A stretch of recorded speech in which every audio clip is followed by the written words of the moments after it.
And welcome back to the Holy Hardwood podcast with Pat and Tony, the Thanksgiving week edition. So, Tony, like I mentioned, this episode is coming off a week of games surrounding the Thanksgiving week, which we're going to go ahead and dive into. But first, how was your Thanksgiving? It was very good, Pat. Always good to get back on here and chat with you. No complaints here. Had a lot of food. Was put into a couple food comas as well, but definitely enjoyed all the turkey stuffing and pie that came with the whole meal. How about yourself? Yeah, absolutely. I'd agree with a lot of that. I've garnered a reputation throughout the years to um, really put on a real clinic on Thanksgiving Day in terms of the amount of food that I engorge myself with. So, this year was just like every other year in terms of, like you said, putting myself in numerous food comas and essentially eating my own body weight in a number of different types of food. So, met my own expectation and was a great Thanksgiving like the ones in the past. So, No doubt about it, Pat. I mean, but the real question is, did you eat yourself out of the league? I mean, there's a lot of ways to look at it, right? I wouldn't say I ate myself out of the league, but I probably did dangerously come close to mimicking one of our guys here in Zion, right? There's been a lot of stories and things written in the past about Zion's desire to enjoy a nice large pizza or a couple slices of pie from night to night. So I would say I did not eat myself out of the league, but I certainly was on a Z um, tendency there. Love it, Pat. Love it. Just like Thanksgiving, it was a great holiday time, well spent with the family, and what was just a good, enjoyable time. Just kind of like the Pelicans this last week stretch. Uh, Two games against the Kings where they come out on top.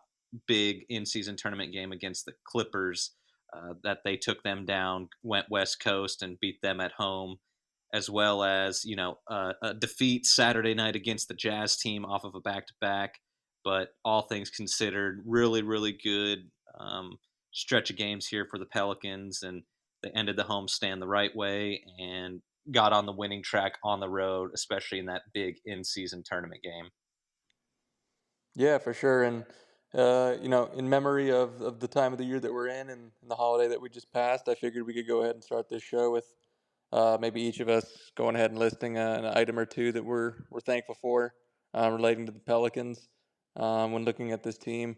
Segueing off of that, I can go ahead and go first. I think number one, most thankful thing I'd be for is not the injury to CJ, but the opportunity that the injury to CJ provided the rest of this team to ultimately grow and have some guys have to step into some positions that maybe they were uncomfortable with doing so prior to his injury. I think during the last couple of weeks as CJ's been sidelined, we've seen a lot of chemistry and growth from our big two and Bi and Zion. I think this opportunity has put a lot of pressure on them.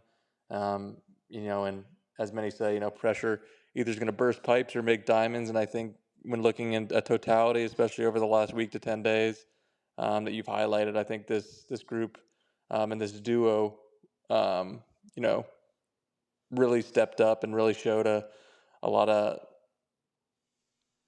a lot of professionalism and a lot of growth and a lot of adversity to weather some of those difficult games and a difficult schedule and ultimately showed that um, this is a duo that this team can build around if healthy and more importantly a group of guys that if they continue to trend in the right direction can ultimately compete for a championship here down the road and can keep working towards that. Yeah, definitely thankful for Brandon and Zion. Like you said, besides a few, minor rest days here for Zion, there hasn't been any injuries on that front. And Brandon, besides that first two or three games after the season started, where he was out 3 games, it's been pretty clean from that perspective. But I want to give a shout out and a thankful towards Jordan Hawkins. Just been a real revelation to this team as a rookie coming in, hitting a bunch of shots. You saw the other night where we were down a member, comes off the bench, but then is inserted into the starting lineup and go and gives you 25. So I think that's really shed a good light. No matter what position he's in, what role he's in, he can come off the bench and do those things, or he can be thrusted into the starting lineup and maybe give you that extra punch as a number two or number three guy scoring wise. So I'm definitely thankful for him. Yeah, that's spot on. For my third and my final Pelicans related item that I'm thankful for this time of the year would be my favorite, Mr. Beautiful, the masked man, Cody Zeller. Cody's really stepped up in the last week or two. He's gotten an opportunity to play extended minutes, working through some of those injuries with Larry, and not only has he held down the fort, but I think he's offered us a lot of positives in terms of that second group, and another wrinkle that we weren't really getting out of JV, right? And it's allowed to JV to kind of get back to playing the way that he usually likes to, and knowing that we have kind of Cody there to back him up and offer us a little bit more mobility and some toughness, and the ability to rebound and chase long rebounds and just really play gritty, and um, it's just been a big addition to the rotation here in the last couple of weeks. So um, eager and hopeful that he continues to get those minutes and can continue to deliver some promising and positive performances. But with that one, thank you, Cody Zeller. Yeah, Pat, and just to segue off of that about Cody, we've kind of touched on this a few times. It's always good to have another adult in the room, regardless if Cody's playing or if he is playing. He's going to be ready. He's going to be giving his effort, his energy, his knowledge to the group of guys. Um, just an ultimate team player, great building block for the organization on all those things of being an adult, showing these guys how to work. Because you could see stretches like in the beginning of the year, wasn't getting too many minutes, but behind the scenes, he was still getting his work in, and it's paid dividends when he's gotten that call in this last week stretch, and it's been really good to see that and the energy. And he's basically going to do what you tell him. If you tell him just go out there and just rebound the ball and run the floor and set screens, that's what he's going to do to the best of his abilities. So it's been really good. Yeah, Cody's been a true professional. Um, Here in the last 2 weeks, he's really brought a lot of the things to the floor, on and off the floor, actually, that I expected when I had heard about them signing him. Cody's a unique guy, coming from a background, coming from a big basketball state in high school, coming from the state of Indiana. Was a super highly touted recruit, one of the top players in his class. Went ahead and played at Indiana and was ultimately I believe, it was a top 10 pick, if not higher. So he certainly has had those same situations and experiences that a lot of our highly touted guys like Bi and Zion have had. Right, he's played with a lot of pressure on his shoulders as a young guy. Has had to work through some adversity, and he's probably, I think he'd be the first one to say his career up until this point probably hasn't gone exactly how he envisioned it, but he's learned how to take that as it is, and show up to work every day and be a true professional, and ultimately work within a group of guys, and ultimately build towards being a successful and key contributor to a winning team, right? He's bringing a lot of experiences coming over from Miami last year.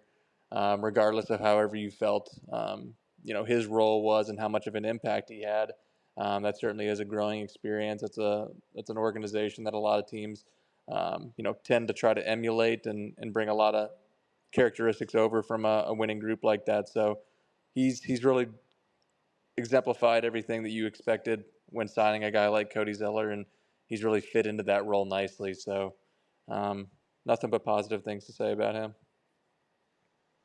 No doubt about it, Pat. And you always love those guys that can kind of be not glue guys, but just true professionals. And every team kind of needs a guy just in the lulls of a season who you can throw out there, and no matter what the situation is, he's going to bring it. So it's been really good from that forefront. But I just wanted to ask you, what have you seen from the team, especially these last three games or 4 games when they played the Sacramento, LA, and then most recently the Utah Jazz.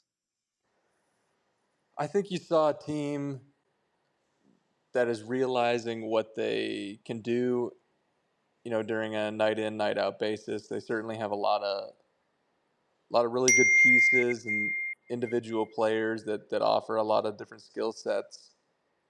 But the biggest thing was just them not only buying in, but them being professional enough to realize that they need to come in and do it every single night, right? There's a lot of talented guys across the league, that on any given night, any team can beat anybody. But those teams that succeed and win 45, 50 games a year are teams that can stay the most locked in, can pay attention to scouting reports, can prepare for these games, and ultimately can kind of step out there and um, work together and play the right way for a large majority of those minutes through this game.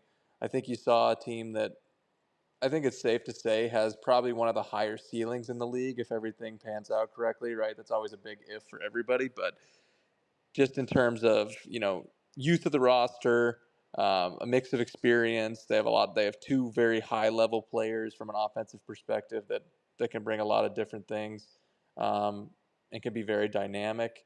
They also have a lot of really nice role players that fit very specific roles that you need to win in today's NBA. So when you see those games against a Dallas or a Sacramento, right? You see um, the ceiling of the team, right? This is a team that can be very explosive and can put teams away early if they're playing the right way and can click on all cylinders.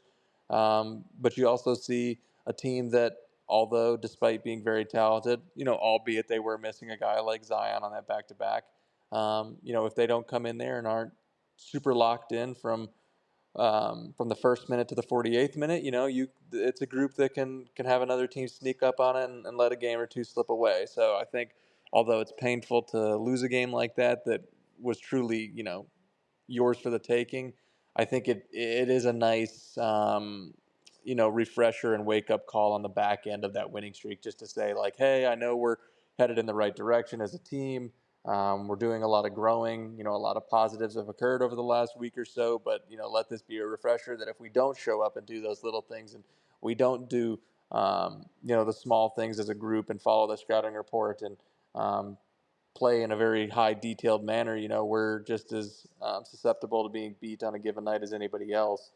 But yeah, that's really what I saw, over the last couple games. I think the other big thing is, I've been preaching it to you for a couple years now that I think where the rubber meets the road in this league, and when looking at star players is, you really got to just give those star guys the keys, right? And you got to give them a situation where they're able to be themselves and work together as a group, hopelessly, and have a lot of high chemistry, which it seems like is growing between Bi and Zion on a nightly basis. But ultimately, you're only going to be as good as your star players are going to be, right? You give those guys the keys 82 nights a year. The better duos and the better teams, their key players are going to win them 45, 50 games a year, and that's what separates the good teams and the contenders from the teams that are in the late lottery. And I think that's what you're seeing is this team is really, really being built around those two guys, and those two guys are being given the opportunity to work as a duo and really drive this thing as far as they possibly can. That's why I think early on in the year when we were having a lot of tough conversations, we kept kind of looking ahead and saying, you have to give this time, you have to give this the ability to kind of shake itself out and materialize down the road. I think now looking at your, about 20 games through the year. I think this duo has shown that when they're on the floor together, the way that they have been lately, I think this is a duo that can win you, probably close to 50 games, if not 45 games, depending on injury and how other things shake out. But I think this is a group that can work together. I think these two are very dynamic, and offer a lot of different things from a night to night basis, that you can actually see from quarter to quarter, right? This team's able to play different styles, and they've learned to kind of play off of each other and not take a back seat, right? But they're able to pick their spots and know when each one of their games is a little more influential during that part of the game. So I think this has been a really positive 10 days to 2 weeks. And I think this is something that should have the fan base and not only them, but the organization, hopeful in the direction that they're heading in here when looking towards the new year. Yeah, that's some great insight, Pat, on everything you were saying on kind of what's been going on the last week and a half or so, and kind of those two guys getting more comfortable with each other. But I just want to give a quick shout out to Bi. I mean, I think he's been after since coming back from injury, he's been hooping. I just really love when he's attacking the rim and when he brings it every single night. I truly believe I don't think there are many at his position who can do what he does. So we all know what he can do offensively, but I think what's really separated him this year compared to previous years is you are seeing a more locked in BI on that defensive end. I mean, you saw the other night that he was basically picked to be guarding Kawhi, and I don't think Kawhi necessarily had one of his better games. I mean, you can look at stats or you can just do an eye test, but I think BI's been really, really locked in on that end. And, for the early part of this season, I mean, that's a really, really good sign, especially with, Herb and Dyson helping mainly all those other guys on the defensive end, but I've seen him more active, and so that's definitely a good sign for this Pelicans team.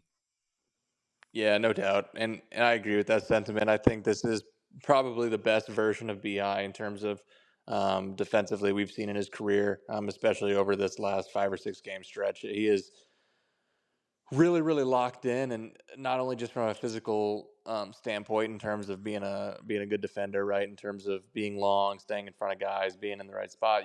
You can see that he's more engaged defensively. It seems like maybe something is clicking defensively in terms of understanding where he's supposed to be, what his roles are, and what those other guys are looking for him to do from a defensive perspective. And you know, I think there is a high likelihood that a lot of that stems from, we've heard a lot of, word coming out of the organization and the fan base that Herb's taken a step forward in terms of being a vocal leader and really taking that upon himself to really lead that defense and, be the captain of that thing. So I would imagine there's some perspective there that, maybe BI and Herb are working behind the scenes and really figuring out, what can BI do to be a productive defender and help Herb, who obviously is going to have the toughest assignment every single night. And it seems like Brandon has taken on that challenge. The other thing is that playing next to a guy like Dyson and Herb, who are going to be very high level defenders, and you're going to be out there being compared to those guys, all the time as they're out there guarding two of the better guys on the floor at all times. It's going to shed some light on anybody who isn't putting out maximum effort and isn't, dialed in defensively. So I think by surrounding him with some better defenders, it's put him in a position where he really doesn't have a choice, right? Which you would love to assume that he would choose to be highly engaged and give maximum effort on that end of the floor. But obviously he has a very heavy offensive workload, and you'll see guys sometimes take possessions off on that end to save energy for the offensive end. But you haven't seen that as of late. He has seemed very, very, very committed. He doesn't want to be the odd guy standing out when he's got those other two guys working so hard defensively. And you've actually seen him, in which it's been good. They've actually kind of tweaked the rotation slightly, where you'll see him coming off the floor maybe a tad bit early, but you're seeing him come off and he's huffing and puffing, right? He is expending maximum energy for those minutes that he's out there, and they're getting him off the floor and getting him a quick blow and getting him back out there as quickly as they can. So I think maybe they've taken a little bit of pressure off him. Also having a guy like Zion, right, that can handle, the offensive burden, half the time as well. I think that's allowed him to segment some of his energy over to that defensive side of the ball. So like you said, he has really been good over the last 6 to 8 games, coming off that injury and really rounding into form, and is even kind of surpassing some of those typical scoring and shooting splits that we typically come to expect from him. But also adding in a great defensive versatility with a guy of his size and length. So the stock for Bi is certainly rising at this point. And I just love just the challenge that he's wanting to go do that because I think in years past he maybe not have wanted that challenge just because he was a subpar defender. Um, but you see teams that have multiple stars like the Clippers did. We wanted to have Dyson or Herb on Paul George or James Harden, and then from there, I don't know if Bi said, "Hey, let me take Kawhi," and just wanted that challenge just because he wants to be up against the greats. You could go down the list of like the Durants and everything like that. And as you move on through the season, maybe he does take more challenges like that on a nightly basis, where then he can say, "Herb, you guard this guy. I can take this challenge from here because I've got this new found you know uptick on this defensive end where I want to be compared to the greats. So why not guard the greats and see what I can do against them, and then vice versa, go to them or go through them offensively." Yeah, that's a good point. And I think you're certainly seeing some of that. I think he is taking some of the challenge, and not to say that he hasn't wanted the challenge in the past, but um, when you're a younger guy, kind of finding your way offensively, which that's you hate to say it, but that's what gets guys notoriety. That's what gets guys paid. That's what gets guys' names in the headlines. He's had to grow his game offensively, and especially kind of playing undermanned the last 2 years with injuries in and out of the lineup, and himself dealing with some injuries. I think there was also some just limitations there that I think he would have loved to have the ability to be a two-way guy, but I think he's at the point of his career where he's really entering his prime. He's very comfortable with who he is offensively. It seems like you've heard it on the commentary. It seems like offensively he's playing at another level. Despite, I mean, he might not have a statistical change in his numbers this season from last year, but you can see a maturity and a growth and a change in his game and a maturation of his game really offensively that he's really getting to his spots and getting to any shot he wants on the floor, and he's really sleepwalking to that 25 a night, 5 and 5. I think I saw a list that he's one of 10 players this year with the most consecutive 20-point games in the league so far, and it seems pretty effortless offensively, so I think he's in a place where he's super, super confident with what he's doing on that end of the floor, and now it's time for him to really take that next step as a guy in this league, and the one thing that can really catapult him to being one of those top 15, top 10 players is him, adding that two-way capability, right? He's often been compared to guys like Jason Tatum or Jalen Brown or Pascal Siakam or guys in that kind of that 6'7" to 6'9" mold that are capable of getting you 25 points a game, which I would say Brandon, maybe outside of Tatum, is just as gifted or more gifted than those other guys from an offensive perspective. The one thing that's kind of held him back is that ability to be a two-way guy. So if he really is able to add that to his game and can be not only an average defender, but a reliable defender, like you said, seeking out some of these matchups and taking that responsibility upon himself.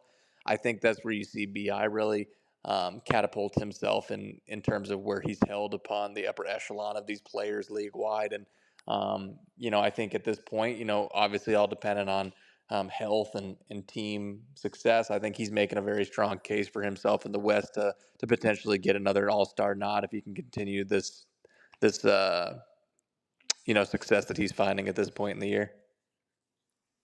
Yeah, it's all great signs from that perspective. Um, not enough great things to say what Bi's meant for this organization or this team the past couple years and this year going forward. But just kind of segueing to Zion, you can kind of see he's shaking off the rust a little bit now that he's gotten a handful of games under his belt, and maybe feeling a little more comfortable after that team meeting that they had, and seems like the offense is humming a little bit better, and everybody's kind of holding each other accountable. So really good to see Zion with a little extra pep in the step, and it was funny seeing him fight for that last rebound against the Clippers, and then kind of staring at Harden, kind of basically saying, "Are you serious? You thought that was you were going to take that from me?" So I like to see a little bit of emotion from him instead of, laughing things off here or there and taking it a little personal. Yeah, Zion's been really good too. Obviously looking ahead, we're hopeful maybe we can get rid of the restrictions in terms of back to backs. But at this point of the year, I understand it for sure. This team's got to be looking big picture. Um, but in terms of his performance on the floor, he has been a lot better these last 6 or 7 games. Like you said, we've seen an uptick in efficiency. It seems to be he's getting a little bit more of that explosiveness, and that touch around the rim is back.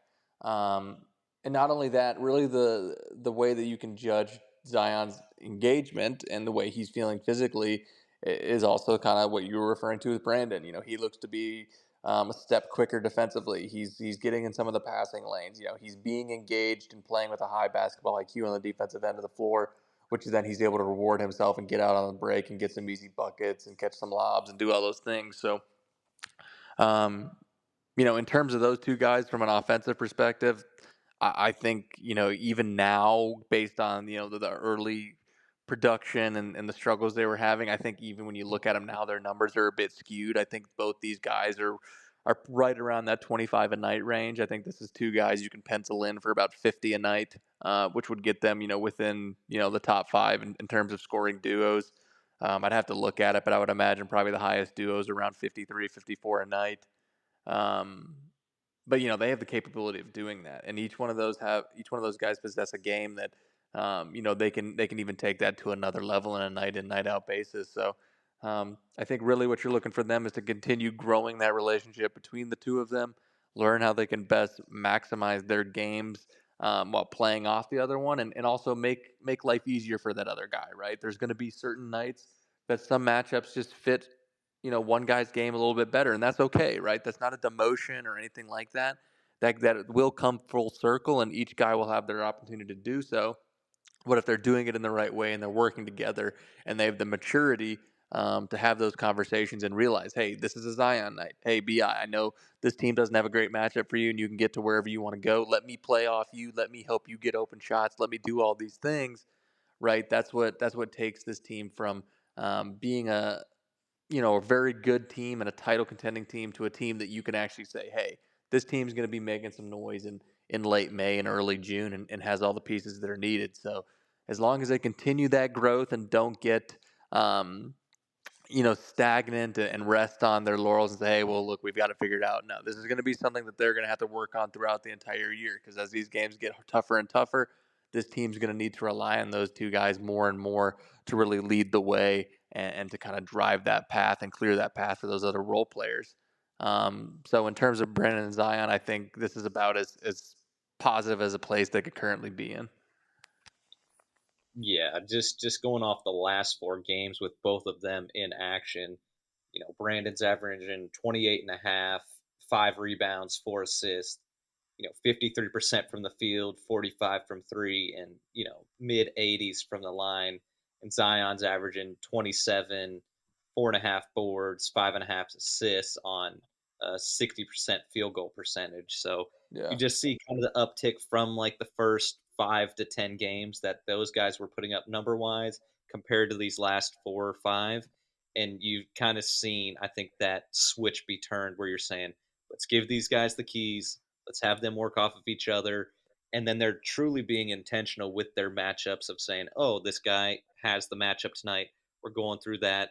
Then we'll figure everything else out, on the Yeah, outside. and that's even happening on a possession to possession basis, right? Not just a night to night basis. I mean, you look at a team like the Clippers.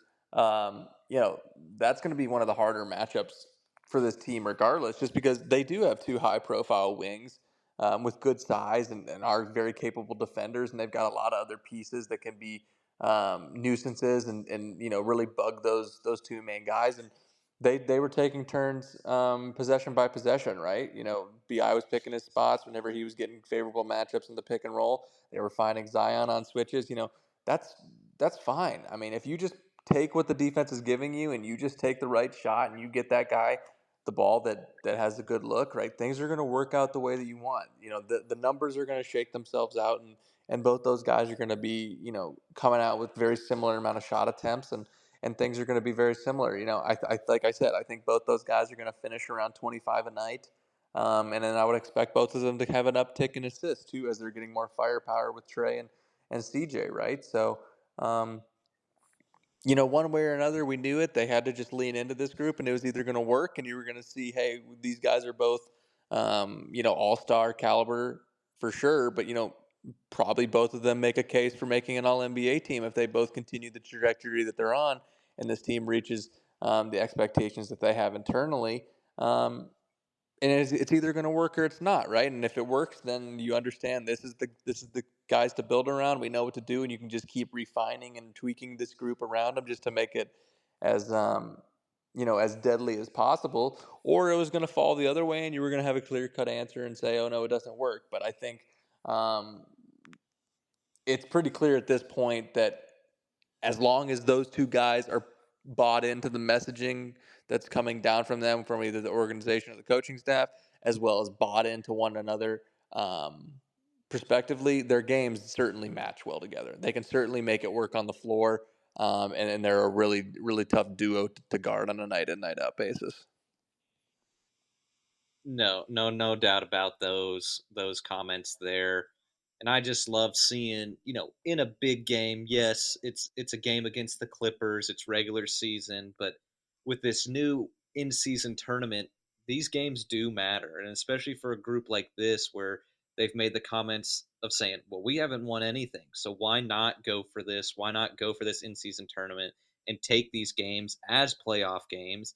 And for your two main guys to come out with a 30-piece chicken McNugget in this big game, that was huge for this team. And hopefully, we can get some help tomorrow, and the Mavericks can beat Houston, and we can go into this in-season tournament just to have some more high-profile games and matching up against these other stars.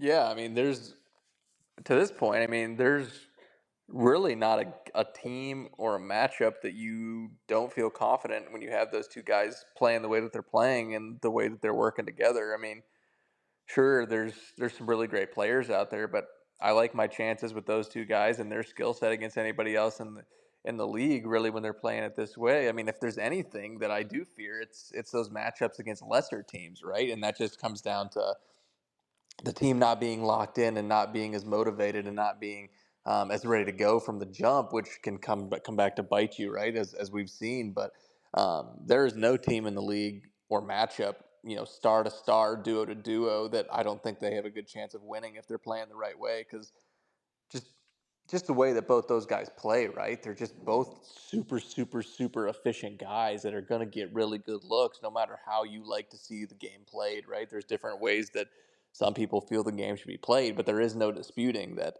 both those guys are very, very efficient and they do a really good job of generating clean looks and efficient looks. And, both those guys are just expanding their game, especially when looking at a guy like Brandon. We've seen that uptick in 3-point shots, both from a volume perspective and making shots. And you see Zion starting to stretch that game out a little bit further. Um, you know, Small increments at a time, but he is doing so. So this team and these guys more specifically should get, in theory, especially with some additional guys coming back, should be getting tougher to guard as the season goes on. So um, nothing but really positives in terms of this team and the direction when you look at big picture, right? There's still going to be hiccups and bumps in the road, but as long as this team is learning from those bumps in the road, um, and making sure to correct them and not make those same mistakes going forward, I think that this team's heading in a very, very good direction at the moment. I believe it's just so tough for, a lot of these teams in the league to match up with those two guys specifically because you have a Zion who is so powerful and gifted in that sense, and then you just have just a pure shot maker in Bi who can get a shot off against pretty much anyone if he gets to his spot. So you just hope it keeps growing and gets better and better because from a night to night basis, there's not too many guys that you're going to match up against that have those two specific types of games that they have. And you just see teams where it's like, oh, well, they don't have a matchup for Bi, or oh, they don't have a matchup for Zion, and it just becomes, Pickens at that point. Yeah, I mean, they're a tough matchup We always kind of knew at their best, if they could reach this point, that they were going to be um, a tough matchup. And I don't think there was ever an disagreement in terms of do their skill sets fit. I think their skill sets always were going to fit. It was just do they fit individually, right? Were they able to work it out together and have the professionalism and the maturity to sit down and have a tough decision? I mean, I would imagine at some point it might not have happened in this manner, or, was verbalized in this exact way, but I'm sure, at some point, during that team meeting, it was sought out and said, hey, you know, you guys got to figure this out, right? More than likely, this is Zion. More than likely, Brandon is the best player you will ever play with in your career. Brandon, more than likely, Zion is the most talented guy you will ever play with in your career. And this is going to be the best team, in terms of collection of talent and young players and rotational pieces. This is going to be the most talented group of guys either one of you play for in your career, right? If any team tries to trade for you, Zion, they're going to be gutting their roster and you will not have the same level of talent. Brandon, if a team trades for you, they're going to be getting rid of assets for you to come play with, right? This is your best chance for both of you, right?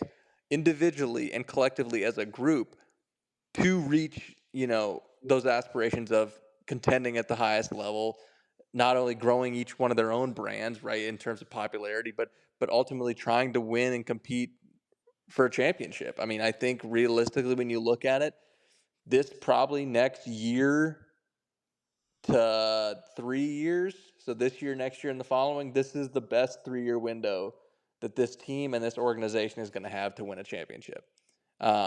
They've got right now the right mixture of these two star players that are ascending at this point in their career, entering into their prime. You've got some older guys that are still able to play at a high level if you use them in the correct way in terms of CJ and JV, right? But it takes a commitment to use them in the right way and to not just turn a blind eye. And then you've also got this infusion of young talent on cheap contracts, with a lot of versatility when you're looking at a guy like Trey, Dyson, Herb, and Hawk, right? Those are four really, really high level rotation players that two of them, I would imagine, have the capability to potentially ascend into all stars, once you kind of segue off some of those older guys like CJ and JV. But, you know, you got to be realistic at the same time. You're not going to be able to keep this group together forever. You're going to have to make some tough decisions, and I'm sure that's something that, in one way or another, was vocalized to those two and said, "Hey, you can't wait around for 2 years. Like, this is the time now. You guys have got to commit to playing with one another, making it work. Both of you are going to eat. Both of you are going to get all the numbers and accolades that you need, but you guys need each other, and you've got to be vulnerable and allow each other to step into each one of your own spaces and essentially play that role." And that's something that I think when I hear this team meeting, right, I think that was probably the big messaging, whether this was, and more than likely it wasn't. It wasn't done in terms of a big sit down with 20 guys in there. I would imagine this was probably a 3 or 4, 5 person conversation with maybe a vet, those two, the organization, or Willie or JB or somebody, had that talk and kind of laid it out to him and said, hey, you guys got to realize what's in front of you. It's never going to get better than this. You're never going to feel better than this physically. You're never going to be at a better state in your career with the group of guys you have around you. So you've really got to maximize and take advantage of this opportunity. So I think that we're seeing the fruits of that labor, right? The work that we've seen them put in after practice. It looks like there's been um, a shift there in terms of they really understand that they've got to make this work now. Probably based on a conversation like that one. And, ultimately, it seems like they're responding in the correct way, and we're seeing the best version of this group, and more importantly, those two. Yeah, Pat. Lot of good signs here from those two guys and the team as well. A lot of guys looking good. Herb, Dyson, uh, Hawkins off the bench. You know, with news of CJ possibly coming back this week. Trey is, I'm sure, on the horizon. Uh, Getting good bench minutes from Najee, him bringing the energy. Cody Zeller, like we said, it's been really good to see. And with a big week coming up, 4 games, one more against the Jazz. Got Joel Embiid coming into the house on Wednesday. I believe the Spurs on Friday, and then we're making another road trip to the Chicago Bulls on Saturday. So a packed week of games, and hopefully we're on top for all those games. So it'll be really interesting to see where this team goes from here.